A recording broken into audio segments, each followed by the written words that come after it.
Les services publics se dégradent d'année en année. C'est en tout cas ce que dénonce un rapport publié ce lundi par une centaine de fonctionnaires, de chercheurs et de citoyens. Selon eux, la société se transforme, mais les moyens ne suivent pas. Moins de fonctionnaires, moins d'impôts depuis 15 ans, et c'est le secteur privé qui en profite pour se développer. Exemple dans l'éducation, où le nombre de bacheliers et d'étudiants a augmenté ces dernières années.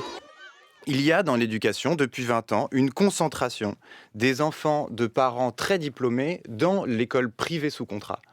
Ce qui réduit les écoles publiques le plus souvent à accueillir, évidemment pas exclusivement, mais par exemple à Paris ou des centres-villes, beaucoup les enfants de familles ou de parents moins diplômés.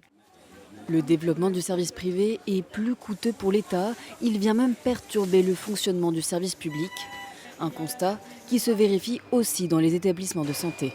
Les secteurs privés se concentrent, notamment les cliniques à but lucratif, sur la chirurgie, c'est-à-dire les actes qui sont très programmables et très rentables, et donc laissent à l'hôpital public les patients les plus précaires, les urgences et les soins les plus lourds, par exemple la réanimation. Ce qui coûte le plus, ce qui est le plus essentiel quand, par exemple, ce qui a fait le cœur de la réponse à la crise du Covid. Éducation, justice, transport. Les auteurs du rapport ne proposent pas de solution. Ils espèrent ouvrir un débat sur la dégradation du service public, qui, selon eux, perd progressivement de sa vocation universelle.